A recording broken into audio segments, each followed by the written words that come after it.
नमस्कार। उम्मीद है आप लोग स्वस्थ और सानंद होंगे। अपने सत्यपाल मलिक साहब पूरे तेवर में आ चुके हैं और समाजवादियों की उन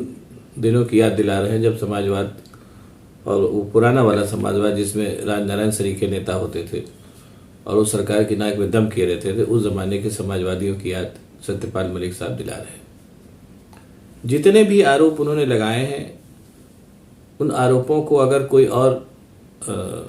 व्यक्ति ने लगाया होता या कोई और सरकार होती तो उन आरोपों का जवाब आने लगता। लेकिन अपने प्रधान सेवक साहब की एक आदत है कि वो कोई कुछ भी कहे, उन पर फर्क नहीं पड़ता। वो उनकी स्ट्रेटजी भी है कि कोई कब तक कहेगा, लेकिन ये स्ट्रेटजी कुछ ही दिन तक सफल होती है। जब इस स्ट्रेटजी को लंबे समय तक व्यक्ति इस्तेमाल करता है तो फिर वो उसकी कमी मानी जाती है कि जानबूझ करके कुछ न कुछ छुपा रहा है। लगभग वही हाल अपने प्रधान सेवक की सरकार का हो चुका है। अब मैं यहाँ पर एक बात और बताना चाहूँगा। मैंने पहले भी अपने एक वीडियो में बताया था कि जिस समय पुलवामा कांड हुआ था, उस समय अब चूंकि इतना बड़ा कांड हो गया और सारी बातें थी, मैं तो चूंकि पत्रकार रहा हूँ, उस समय भी मुझे तब भी मैंने कभी कहा था और अब भी कह रहा हूँ कि उस समय भी जो कॉमन मैन था, चलते फिरते बातचीत होती थी, उसका वो इतना साफ तो नहीं कहता था, लेकिन एक उसका ये कई लोगों ने मुझसे कहा कि साहब इतनी बड़ी साजिश जो है वो कहीं ना कहीं बहुत ऊंचे लेवल की साजिश होती है, जैसा दिखाई दे रहा है वो अकस्मात घटी घटना नहीं लग रही बल्कि साजिश लग रही है। अब जो ये एक तार था, इस तार को एक तरीके से अपने सत्यपाल मलिक साहब ने छेड़ दिया है फिर से, और उन्होंने तमाम आरोप लगाए। अब तो तमाम लोग जान भी गए उन आरोपों को। उन्होंने कहा कि जैसा उन्होंने बताया कि पुलवामा कांड हो गया और उसके बाद उन्होंने अपने प्रधान सेवक साहब को बताया तो उन्होंने कहा कि चुप रहो, और भी तमाम बातें उन्होंने कही। और उन्होंने ये भी बताया, जो लेन देन की बात हुई उसमें उन्होंने राम माधव का भी नाम लिया, और बाद में पुलवामा कांड में उन्होंने अपने राष्ट्रीय सुरक्षा सलाहकार डोवाल साहब का भी नाम लिया, और तमाम जो है वो इन सब लोगों के नाम बाकायदा नाम लेकर के वो आरोप लगा रहे हैं, और नाम लेकर के आरोप लगाने के बाद फिर स्पष्टीकरण बनता है। लेकिन इस पूरी सरकार की आदत है कि ये अपने ऊपर कितने भी आरोप लग जाए उसका जवाब नहीं देती। हाँ, दूसरों से जरूर जवाब चाहती है, ये इसकी आदत है। बहरहाल हर सरकार की उसकी अपना अपना चरित्र होता है। इस प्रधान सेवक की सरकार का चरित्र ये है कि इनके ऊपर कुछ लगे तो चुप हो जाते हैं, और बाकी दूसरों के ऊपर तमाम सरासर इनके ऊपर सही आरोप लगे तो भी ये चुप हो जाते हैं, और दूसरों के ऊपर ये अनर्गल आरोप लगा करके अफवाह फैलाने में माहिर है। ये कोई आज की बात नहीं, बहुत पुरानी बात है। तो मोटे तौर पर जो आरोप लगाए सत्यपाल मलिक साहब ने, वो जो एक पुलवामा कांड जो है उसका आरोप तो जग जाहिर है कि उसको सुनने के बाद भी अपने प्रधान सेवक ने कहा कि चुप रहो, ये कुछ मत बोलो, ये कुछ और बात है। फिर डोवाल साहब का फोन आया उनके पास कि तुम चुप रहो, अभी उसके बाद में बात करेंगे। और उसके बाद अलावा उन्होंने जो मैंने बताया कि राम माधव और वो लेन देन वाली बात में सब बातें उन्होंने कही कि राम माधव का भी उसमें उन्होंने बताया कि जो संघ के बड़े वो हैं, और संघ जो कि मतलब सच्चरित्रता और हर चीज़ का अलंबरदार और पैरोकार है, उसका भी उन्होंने एक तरीके से खुलासा कर दिया कि वो कितने सच्चरित्र और ईमानदारी के अलंबरदार है, ये भी एक तरीके से उन्होंने कर दिया। और अब आखिरी बात जो उन्होंने कही और जिसको कह करके उन्होंने बाकायदा इसको एजेंडा बना दिया और लगातार घूम रहे हैं कि अब उन्होंने कहा कि ये सरकार बिल्कुल ठीक सरकार नहीं है, इसने देश की किसानी खराब कर दी है, देश के नौजवानों का भविष्य खराब कर दिया और देश की सेना भी खराब कर रही है। अगर ये सरकार अगले 5 साल और रही तो पूरा हिंदुस्तान बर्बाद हो जाएगा। ये कहने मुझे कोई संकोच नहीं, ऐसा सत्यपाल मलिक साहब कह रहे हैं, और सब लोगों से वो कह रहे हैं कि अब ये इसको करो और मरो के हिसाब से चीज़ों को ले लो। अगर ये सरकार फिर 5 साल आई तो फिर उसके बाद क्या होगा इसकी कल्पना नहीं की जा सकती। और उन्होंने कहा कि अगर ये सरकार 5 साल और आ गई तो हिंदुस्तान की पीढ़ियां इसका खामियाजा भुगतेंगी। ये बात वो लगातार घूम घूम करके कह रहे हैं और आगे भी कहेंगे। जैसा उन्होंने कहा, चुनाव बाकायदा वो चुनाव के मोड में आ गए, चुनाव प्रचार के मोड में आ गए, और उससे भी ज़्यादा वो लोगों को, जनता को जागरूक करने के मोड में आ गए कि ऐसा ऐसा हो रहा है। और उसमें जो उन्होंने ये सबसे बड़ी बात जो कही कि इस सरकार ने जनता की खेती खराब कर दी है, किसानों को बर्बाद कर दिया है, सेना को बर्बाद किया है, और साथ ही साथ जो है वो नौजवानों को भी बर्बाद करने पे आमादा है। और इसीलिए सरकार को तुरंत बदल जाना चाहिए। इस सरकार का दारोमदार भले लोगों के हाथ में नहीं है। और ख़ास तौर से उन्होंने बाकायदा अपने प्रधान सेवक का नाम लेकर के कहा कि ये सज्जन ठीक नहीं है, इनको बदल दिया जाना चाहिए।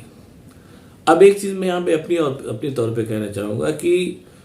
हालांकि इसमें कोई शक नहीं है कि बहुत से लोगों ने अपने अपने स्तर पर इस बात की भी डिमांड की कि पुलवामा कांड की जांच होनी चाहिए,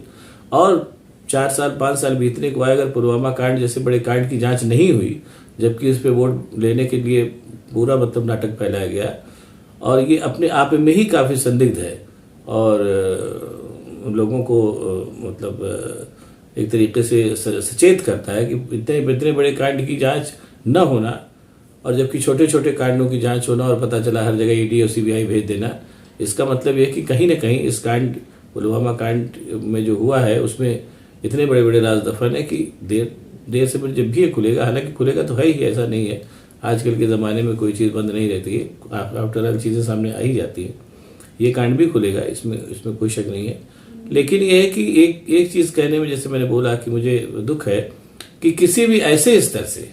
इस कांड की जांच की मांग नहीं उठी जिस स्तर से उठनी चाहिए थी। खैर, इसमें कहीं ना कहीं सरकार का दबदबा और सरकार के भय की भी बात है, लेकिन फिर भी एक काम मैं कहना चाहूँगा कि जैसे विपक्ष की बात है, तो विपक्ष जो है इस पूरे कांड को लेकर के जांच कराने के लिहाज से अदालतों में जा सकता था, और एक जो मैं भाजपा का ही तरीका बता रहा हूँ, जो उनका तरीका होता है वो तमाम अदालतों में एक साथ केस दाखिल करते हैं, तो उसका नतीजा होता है कि वो केस इकट्ठा होकर के सीधे सुप्रीम कोर्ट में जाता है और उसकी सुनवाई सुनिश्चित होती है। ये काम विपक्ष कर सकता था, जो उसने नहीं किया। अब क्यों नहीं किया मुझे नहीं पता।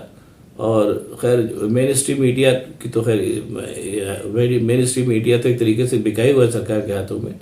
लेकिन यह है कि जो जिन जगहों से जांच की मांग उठ सकती थी उन जगहों से भी जांच की मांग नहीं उठी, और जैसा मैं कह रहा हूँ विपक्ष भी के पास ये तरीका था कि अदालतों के माध्यम से इस कांड को उजागर करने की कोशिश कर सकता था, वो उसने भी नहीं की। वजह जो भी रही मुझे नहीं पता, लेकिन बहरहाल देर आए दुरुस्त आए। अपने सत्यपाल मलिक साहब बिल्कुल एकदम इस समय आमादा हो गए हैं सरकार को हटाने के लिए, और जो उनके भरसक उनसे हो रहा है वो इस काम में लगे हुए हैं। और सबसे अच्छी बात, जो एक पुराना समाजवादी ही कर सकता था, और उस बात को उन्होंने साबित कर दिया कि उस खांटी समाजवादी रहे कि बाकायदा नाम ले करके एक एक बड़े बड़े मसलों को उठाना और उन पर जांच की मांग करना और उनसे जनता को सचेत करना, ये जिसको कहना चाहिए कि बड़े दिल वाले का काम है। सत्यपाल मलिक साहब ने, इसमें कोई शक नहीं है कहने मुझे कि दरअसल 56 इंच का कलेजा सत्यपाल मलिक साहब का है, और जो दावा करते हैं कि उनका कलेजा 56 इंची का है, उनके बारे में अब क्या ही कहा जाए। लेकिन बहरहाल सत्यपाल मलिक साहब को बधाई कि वो इस ऐसे मौके पर लोगों के सामने आ रहे हैं और लोगों को जागरूक कर रहे हैं, और इसमें भी कोई शक नहीं, बहुत ही खुले शब्दों में वो लोगों को बता रहे हैं, जिस भाषा में शायद कॉमन मैन समझेगा भी।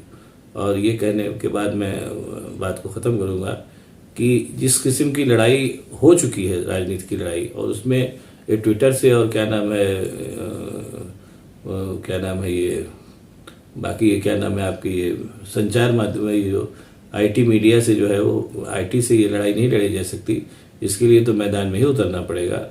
और इसमें कहने में मुझे कोई संकोच नहीं कि मैदान में जिस तरीके से उतरा जाता है उस तरीके से सबसे पहले सत्यपाल मलिक साहब उतर चुके हैं। और इसमें जो मैंने कहा कि कहीं न कहीं इसमें उनके वो पुरानी समाजवादी संस्कार इसमें जग गए हैं कि बैल को सींग से ना दो तभी चीज़ें सुधरती हैं, जैसा एक ज़माने में पुराने समाजवादी राजनारायण वगैरह किया करते थे। मुझे लगता है कि सत्यपाल मलिक साहब अपने मिशन में सफल होंगे और देश का भला करेंगे, इसमें कोई शक नहीं है। अब अगर आप लोगों को ये वीडियो पसंद आया है तो इसको शेयर करिए, लाइक करिए और मेरे चैनल को सब्सक्राइब करिए, ताकि मैं और भी ऐसी बातें आपको बताता रह सकूँ। बहुत बहुत धन्यवाद। नमस्कार।